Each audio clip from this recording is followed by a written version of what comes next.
The following program was provided by an independent producer solely responsible for its content. The opinions expressed do not necessarily represent the views of this station, its staff, board of directors, or underwriters. My name is Jasmine, and I am a recovering drug addict. My name is Richie Farrell, a.k.a. the Old White Junkie. And we are your hosts for Exit Team Nashua. Our mission is to bring recovery into the living room. Last year, over 72,000 Americans died of an accidental overdose. That's almost 200 Americans every single day. We will bring you guests with real-life experiences with addiction and recovery. Welcome to Exit Team Nashua. Hi, welcome to Exit Team Nashua. My name is Jasmine, and I'm your host. For those of you that have been following us, thank you for tuning in, and thank you for joining us again this week. For those of you that have just tuned in, so Exit Team is a show that takes people with real-life adversities, sufferings, and struggles, and brings them right into your living room and lets you know how they made it through that. We offer inspiration, hope, education. We focus mainly on people with substance use disorders, with the big epidemic that's going on. So we take people with real life sufferings and we bring them right into your living room, and they let us know, how they made it through. A lot of the testimonies that people share with us are very powerful, very heartwarming. So if you have been following us, Bobby is normally with us, and he's our co-host. So Bobby's no longer with us, and he's been replaced by Joey. Hi, Joey. How's it going? Just kidding. Bobby's not here with us today, but Joey's equally just as awesome. We don't know why Bobby's not here. I'm not sure. Yeah. Things come up. Yeah. Busy life, trying to save lives out there. So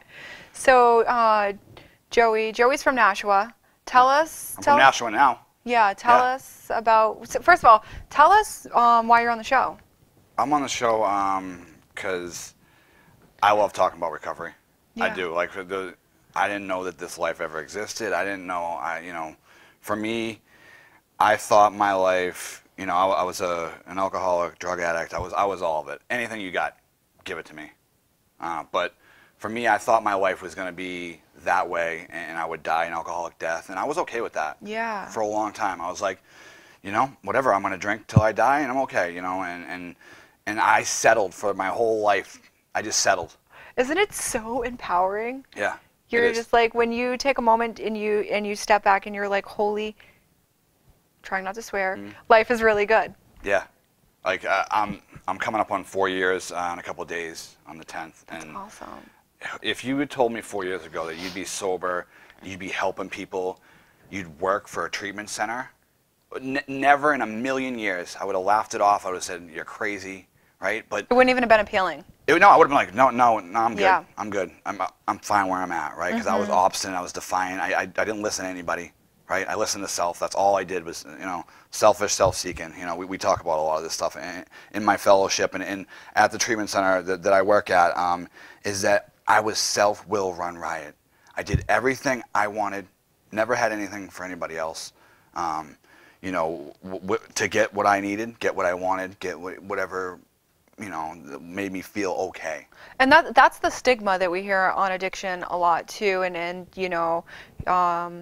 that we see, like, the media paint a picture of addicts is how terrible, and that is true. Those qualities are pretty terrible qualities to have. However, people come out on the other side of this. Like, look at us sitting here. Right. When I'm untreated, right? When I'm out there ripping and running, I don't care about anybody else. That's true. Yeah. But it's not to say that I'm a bad person, yeah. right? I was raised in a good home. I had mother, father, I had a sister. My parents drank, all right? I watched that growing up, and I thought that was what you were supposed to do. And it's not their fault. It's not anybody's fault. It's just I saw it in my family, and I thought that's what I'm supposed to do, right? I can identify with that so much. Yeah. And so I had good morals. I knew not to steal. I knew I knew to be kind to people, right? But the life I was starting to get shown was that, all right, well, you might have to be angry sometimes. You might have to, use, your defense mechanisms, right? And I started grabbing onto those early because I never really felt safe or okay, in my own skin. I was, I don't know, I was always trying to find my spot. I could never find my spot in school. And before I took a drink or a drug, I did not feel okay with myself. I don't know why. It was something missing, right? I didn't have a connection with anything. That's common for a lot of people. Not all people, but a lot of people, for some reason, even before they pick up the substance, have this underlying condition that they used alcohol and drugs to treat. I mean, some people are really fortunate and like they developed a habit another way, and then once they picked up their habit, then, you know, came everything else with it. But yeah, I never felt connected either at all. As a child, I grew up in a household similar to yours. You know, alcohol and drugs were okay, and it, you know, what's weird is like when I was in high school, like my principal and counselors used to be like, "You have so much potential. Like, what's wrong with you?" Oh, I heard that all the time. I'd be like, "What?" Like, it didn't make sense. I couldn't grasp it because I wasn't doing something that, I'm gonna use quotations here because is it wrong? I don't really know, because I have purpose today. It wasn't wrong. I had to go through it for a reason, but yeah, you know. You bring up a good point. Like, I do not regret all the pain that I went through, because I don't think I ever would have found this side of life. Yeah. I wouldn't have found like this happy and whole life that I found today, that I get to help people on a daily basis, that I feel like I have a purpose, that I feel like I'm not just, you know, wasting away by myself alone, right? Because I could be in a room full of 100 people and I still felt alone on the inside. I was missing something. Yeah. Right? I was just, and I didn't know how to fill that besides find some drugs, find some alcohol, right? That quelled all that noise. Life was good. Life was good. So what I did, in essence, is I treated my alcoholism with alcohol. Yeah. Here, let's pour some alcohol on top of that. And it made everything go away. It made the fears, doubts, insecurities go away. And that was my solution for 2 decades. I love this. This apparently tends to be a pretty hot topic for this show. But like alcohol and heroin and meth, because I'm a meth addict, the drugs were not my problem. They were my solution. Right. They were, you know, oh, it's so hard not to swear right now, but I hate those shirts that say "shoot your local heroin dealer." I'm like, you are so uneducated and so misinformed about what addiction really stems from. And although, you know, I'm certainly not supporting my local heroin dealer, the local heroin dealer doesn't faze me any today. No, you know? because I made the choice, right? Because I couldn't find a better way to do it, so that was my easy, softer way for the way I felt, right? But I didn't know any better for a long time. Right? I was pointed to the halls of the fellowships throughout my whole life, losing my license, locked up, incarcerated. They always said, go find help, be part of something, right? They push you towards those places for a reason. Yeah. And I was defiant and you know, egotistical enough to say, you know what, I don't need none of that. Yep. I don't need your help. I got this. Yeah. I got this. Till I just kept destroying all these relationships and destroying everything, and I you know, I ended up back on my dad's couch more times than I want to admit, and you know, like finally the last step was like the people in my life decided to stop enabling me, stop giving me another chance, and said, you're gonna either get locked up or go get help. That's really crazy, because that's awesome. Because we had a show with another young lady right before this one, and she had the same, and she couldn't stop until everyone in her life cut her off, and that was my experience too. So I feel like the viewers really need to hear that tonight, you know. Yeah, you know, it's the hardest line to tell, because my family wants to help me. They want me to do well. They're just thinking, one more time, he'll be okay. Let's send him to detox for 7 days. And they probably think that that's enough for me. I'm just laughing because so many people think like they're good after detox. Yeah, detox or even a 30-day, right? For me, I've been walking into the woods for 20 years, right? 2 decades I was out there creating this brain and creating the chemistry in my head and the way that I think and react to life. And it's not going to take me 30 days to walk out of those woods. I'm sorry, right? Like, but if I go in the right direction and I surround myself with a lot of good people and some good literature and have like some connection, some genuine human connection. That's what I've been searching for my whole life, right? That's what spirituality is for me. That's what my higher power is. What, you know, people, you can look at it any which way you want, but like my connection with human beings today, my connection, like the way that I feel love in my heart today is what my spirituality is. And I didn't have no love in my heart, you know, a few years ago, and I found it. And it's like we all have many paths that we can take, and mine just was through, you know, I had to go to treatment, and I had to go through certain levels of care, and I had to step down to living in a sober house, and I needed people around me 24/7 to be like, Joe, come on, let's go, we're going to a meeting. Or, hey, have you written a 4-step yet? What are you waiting for? Right? Because left to my own devices, I don't do that stuff. That brings up such an important topic that I think we should probably discuss, because I don't know if we ever really discussed on the show. It's like a double-edged sword, because the truth is that the treatment industry is a booming industry. It is. It is, and that's the truth. Like, there are people that are making a killing and a living, but my truth is that I wouldn't be sitting here without extended long-term treatment, and I needed that. So although it is a booming industry, it provided me what I needed to get to where I'm at. 100%. It's a booming industry because the epidemic is so booming right now, right? Like, our country goes through stages of these, like, you know, it was the crack cocaine epidemic, you know, back in the 80s and stuff. And now with the heroin, and now with the way that the fentanyl and the car fentanyl, and it's like, it's Russian roulette with like a fully loaded gun. You might have one chamber, you might have one chance, you know, like, but it's so deadly that, like, you know, people are terrified of this, so they want to send their kids to treatment, and it's great, but it's also a lot of these kids haven't even lived yet. They've tried it a couple times, and they don't want to stop yet, right? So it's like, how do we find the pain threshold? Right. I was lucky enough that I did not die after the 5th or 6th or 7th time I overdosed. Like, I used to question why I was still here, right? Why I was still here, and why there's poor innocent people dying, right? Yeah. And I found that reason, right? I found that I get to give away what I have, what I've gotten so freely from a fellowship, and, you know, from going through treatment. I found it, and I want to give that away. So maybe if one person can hear what I say and maybe change their mind, because I was so hard-headed that I didn't listen to anybody until I saw the proof in front of me. Yeah. Well, that's what I love about long-term treatment. So I'm a huge advocate for long-term treatment, just based off of, like, if you just want to use science as what we're going with, like the damage that's done to the brain and how the brain needs time to repair, right? So, you know, people that have, like, really extensive substance use disorders, they have impacted the prefrontal cortex, where their primary decision making is made.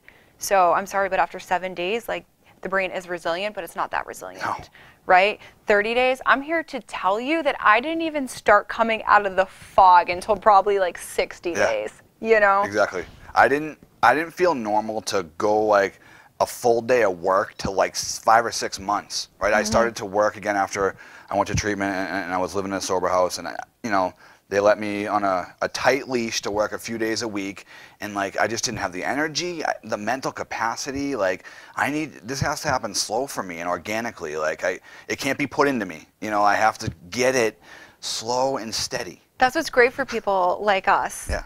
Because, so the really cool thing with some of these treatment modalities is they integrate you back into life too, and slowly, right? Like at your rate, when you're ready, going through the process. Did I like it? No. Did I complain and, you know, that they're controlling and this and that? But it they really won't let me have fun. They don't let me go out. Like, you know, and like, that's because I want what I want when I want it. I'm like a little baby, right? Because alcohol and drugs had stunted my growth so much that I didn't think like a mature adult. Like, my decisions were, I want it now, right? Like, this is the king baby, and there's all these, like, you know, psychological evidence that, like, once we started putting, you know, it shaped the way that our decision-making skills, so we didn't know how to, you know, rationalize like normal human beings, right? And so I need to learn that, and it's not going to take me, you know, a couple months. It's got to be over a length of time, but also the most important part for me is I got to be doing some internal work. Yeah. I got to be digging up some stuff.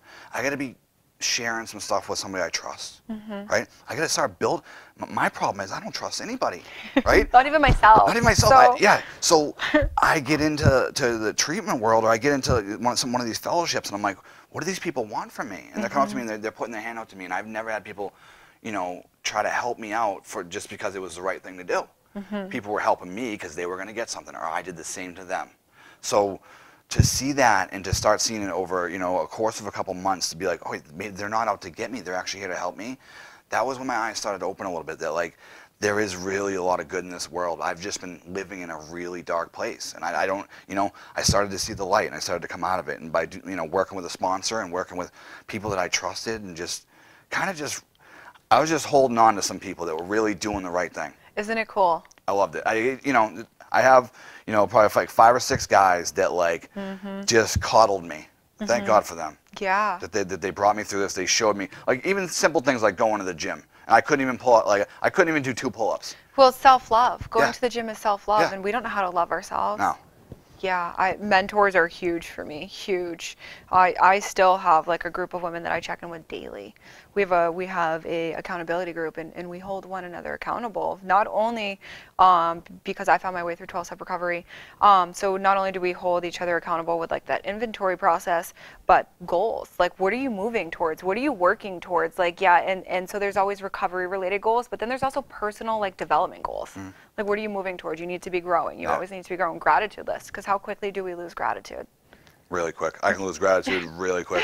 When I start to get selfish again, Yeah. and when I start thinking, poor me, I pull out a gratitude list. I start saying, what am I grateful for? And I can list off thousands of things today. You know, when I first got into treatment, it was a couple things. I got a boot, I got food, a bed, and like, you know, I'm living in a house at the moment. You know what I mean? Yeah. Like, that was it. But now, I love things like, I love the rain today, you know, because it replenishes the earth. I love, like, you know, sometimes I like sitting in traffic, honestly, because it gives me time in my busy life to just relax. I can't go anywhere, right? Like, I find things to be grateful for today. Yeah. Because I have to be. Because, you know, I was told a grateful heart will never drink or drug. Yeah. So when I'm not grateful and I'm saying that, you know, the world owes me something, that's easier to pick up. Yeah. On my truth is driving here. I was like, oh, I really need to reach out to my accountability group and text them all the things that I hate right now so they can hold me accountable. And I got here and I prayed with a young lady because I was like, I'm just really struggling. And I was like, I know that the universe needs me to be here right now, and I trust that this is where I'm supposed to be. And I'm telling you, it's done a 180. Like, those things that I hated on the ride here don't even matter anymore. Yeah, and it's those tools that we pick up along the way that save our lives, literally. And it's about keeping somebody and teaching them, right, without letting them run away. Because a lot of people come to treatment and they're like, they're not letting me do this. I don't want to, you know, I want to do this, and I need a bunch of people. I need to be held accountable, is what it is. I need layers of accountability. Right? I need a sponsor. Like, I need a home group, a service. I need things that just people expect me to show up. And when I don't, they're like, "Where are you?" Right? My friends, they call me out. Like, I always say this. Like my true friends, they stab me in the chest. Yep. Right? They don't talk about me behind my back. They say it right to my face. Right? And before, nobody would ever do that to me because they were terrified of what I would say. They were terrified of what I would do. But now they know today that I'm genuine and I'm going to listen and I'm not going to like it. Because I don't like it a lot being called out, because I still have an ego, right? And I don't like being wrong, but I need that. So, like, because I look at it from these eyes and my perspective, and it's skewed a lot of the times. So people that aren't connected to my stuff can say, Joe, why don't you take a look at this?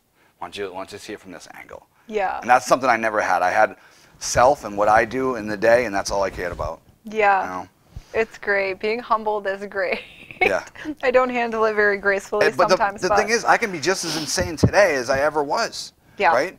Because I can let it escalate and I can let it go down that path. And like, that's why recovery and that's why this being part of something it's a lifelong process. It really is. And it's such a cool, forgiving, loving process because you had said like you get insane real quick. Like, I have really messed up in sobriety. I have. Me too. Yeah. I've done like really terrible things. I've hurt people. I've shown up in ways that I'm not proud of. But the really cool thing is that like I have used those as growth opportunities. I've got to know myself on a deeper level because I got to see who I didn't want to be. So I could get a little bit closer to who I want to be, a little bit closer to the true me. And I've learned forgiveness for myself, which is huge. Forgiveness is huge. If going through recovery and you know, going to treatment or wherever you choose to get sober, if it's just a peachy walk in the sun and nothing happens to you, you're not going to be ready. You're not going to be ready for when stuff does hit the fan. I know for me, something really hit the fan when I was about 13 months sober, and because I had a fellowship, because I had a bunch of people that actually cared about me, because I had my family coming back in my life, because I was sponsoring guys, I was working the steps, I was doing a whole bunch of things that the untreated Joey doesn't do. I was doing these things to form a new character. I made it through that without picking up a drink or a drug. Yeah. That was the death of my sister. My sister died of a fentanyl overdose when I was sober. So I didn't have any drugs to pour on top of it. I didn't have any alcohol to pour on top of it. What I had was the love and the affection and the support of everybody around me. It was like 3 years ago, right? Yeah. 2 or 3 years ago? Yep, 3 years ago. And she had babies. She had 2 twins. 2 twins, yeah, I remember. And she battled this just like me. We battled it back and forth, back and forth. She had a period of sobriety, and she's the one that pushed me. She was that last push to get me into treatment. Stop. Yeah, she said, Joe, do it, and she set it up for me. She got me in. I'm gonna cry. It is. I tell the story That's a lot God. because I want it to be known that like I didn't have to drink over it. Like that's my sister, my best friend, but she, this all happened for a reason. Like she was having a really tough time with the twins, and she thought just one more was going to ease that. That ease and comfort that comes from that first drink or drug, right? Sometimes we get insane, we want that. And she was in recovery, and she thought just one more time because the kids were screaming and yelling. And, one baby for an addict, right? Like, that has like 9 months. Like, she had 2. My boyfriend has twins, and they're 4. I don't even, yeah. It's crazy. So I still see these twins, today, and they're growing up, and like, I could have been really mad, and I could have been really, her boyfriend, her fiance at the time was, I wanted to take my anger out on him. I really did, because I didn't know where else to put it, right? I knew I didn't want to use, but my old character defect of anger wanted to come out. And the moment I know that I had changed, and a lot of people in my life knew I changed, is when I went to the hospital and I saw my sister, and he was in the other room, and he came in, and I heard his voice, and it was like make or break it time, right? And he came in, and it's like either punch him or hug him, and like I asked God for help in that moment, and I gave him the longest hug I've ever given anybody in my life, and I said, I'm here for you. I'm going to be there in those twins' life. They're going to know Jody, and we're gonna carry her legacy on. She'll never die if we keep her, alive in our memories. That's amazing. And that is, I tell the story a lot because I want people to know that this is just, things are going to happen. Things are going to happen in recovery. I never have an excuse to pick up. If I didn't have an excuse then, I don't have an excuse ever to pick up. Yeah. Because all that's going to do is destroy my life and destroy, my daughter's life and my girl's life and everybody else that has built a life around me, and asked me to be part of their life. I get to be part of people's lives today. They invite me to their house for dinner. I invite my friends over to my house for dinner. It's the weirdest thing ever. It's the coolest thing. Yeah, the trials and tribulations, there are unfortunate events that I've been through. Certainly not the death of my sister. That's very traumatizing, but there are unfortunate events that I've been through, and when everything clears, when they say when the mud settles, you can usually see that there's God in it. Yes. And whether things turned out the way I want or the way things that I think that they should be, there's always some purpose and guiding force that's much bigger than me, and something needed to happen. I don't know God's plan. I don't know, where I'm, gonna end up in 30 years, 40 years. I don't know. Like I know today that I can be happy and whole by being part of something that's greater than me. And it's really sometimes that simple. I don't have to get all complicated into it. I have a bunch of friends. I have, I believe in prayer. I believe in just, grounding techniques and stuff like that to get me out of the fog when I'm in it. Because life's a roller coaster, right? Yeah. And my idea is to kind of just stay right in the middle, right, and not be too far up or too far down. I just want to be on an even keel. Like, for me, like, sanity is defined as like soundness of mind, right? When my mind is sound, when I'm making rational decisions, like I never have to pick up a drink or a drug. Like, how do I find sanity? It's like there's a bunch of work I can do. There's a bunch of people I can talk to. There's spirituality. There's all sorts of like groups out there that can help you with that and find your purpose. Yes, please. I need a purpose, and yes. I found it. I found it in a fellowship. I found it working at a treatment center, and what I do is I encourage clients to use the 12 steps. I hold them accountable to work a 12-step program, to get that sponsor, because nobody wants to do it. Nobody. It's so uncomfortable. It's uncomfortable. Yeah, it's not fun. It's like I want to do the easy thing. But if I didn't have people that did that for me and pushed me, I wouldn't be sitting here today. Yeah. I promise you. If you're the real deal, the frothy stuff doesn't work. Yeah. So we have, first of all, the whole show has pretty much gone by, but we have a couple things that were sent in. So Heart and Soul Yoga. This is Margot's mom. She says, love you all. Love you. And then Sarah sent, everyone has a purpose in life. It's weird because you were just talking about purpose and I said that. Sometimes that purpose is simply to be an example and inspiration to others. God bless you both. Yeah, and if that's what my sister can be, like if I can, tell her story and change the minds of just one addict or one alcoholic or anybody. It doesn't matter, like who am I to say where the message goes and who takes it? I got to do my part to try to help as many people as I can, and I get to do that today. I was going to say we have one job to show up, because it's not even up to me of whether I get to help them or not. It's my job to show up, because like God, whatever God is, decides like who gets help. Because sometimes my ego is like, well, what the hell? Like, why aren't they getting this? Yeah. You know, and it's like, oh, wait a second. It's not your job to decide whether they get this or not. It's your job to show up and love them unconditionally. Exactly. That's your job. I mean, I battle that all the time. Like, why aren't they listening to me? Why aren't Right? they, like, what? Don't they hear the pain that I've gone through? They don't. I can save them all this pain, right? Yeah. But that wasn't like that for me. If I look back, like if I'm empathetic enough to realize that I was, when I was 22, 23, we have a lot of young kids that aren't really ready to give it up. But we hope to just show them that this is where we can recover. Instill something. Yeah. So we have like a minute left. Okay. Which is crazy. What do you this got show for a flew by. minute? I want you to, anyone that's watching, that's struggling, what do you have to say to them? Like, if you could just offer them any advice. If you think you can never recover, if you think your life is going to be hopeless, and you're never going to amount to anything, I've been there. I've been to the point where I've tried to suicide by injection or driving so, messed up that I didn't care, taking so many people's lives in vain, right? I've been hopeless. I've been defeated, and that's when it turned the road for me, and I started to say, you know what? I got to try something else. So if you haven't tried something else, if you've tried to be left to your own devices and do what's always worked, what hasn't always worked for you, and try something new. Yep. Like, what's the worst that's going to happen if you give a few months of your life? Like, go to treatment, go to rehab, go to detox, and go to further treatment maybe and test it out. Because I really don't know. Like, I try to tell myself on a daily basis, I don't know I don't know much. I know a little bit about a little bit. We like to think we know, though. Yeah, I always think I know. Yeah. But I don't know much. Like, it's proven to me every day. Yeah. So like, you never know what's the worst going to happen if you give a few months of your life, and maybe you become part of something that's greater than you. Maybe you get to help people. Maybe you get to you go to treatment, and you could be sober for a few months, but you could also meet a bunch of cool friends, be shown something that you could be part of. Like, what's the worst going to happen? Try it. So if you're watching, you can check us out on our Facebook page. I'm a heroin addict. Check out the Facebook page. Joey will link to it. If you have any questions for Joey, reach out to him.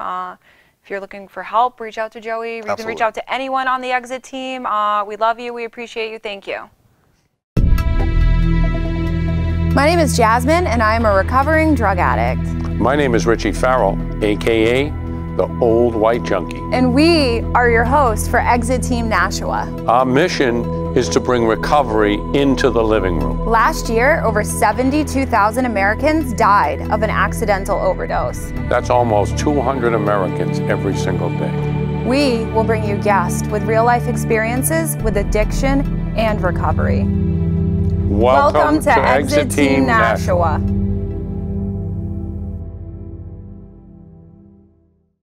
The preceding program was provided by an independent producer solely responsible for its content. The opinions expressed do not necessarily represent the views of this station, its staff, board of directors, or underwriters.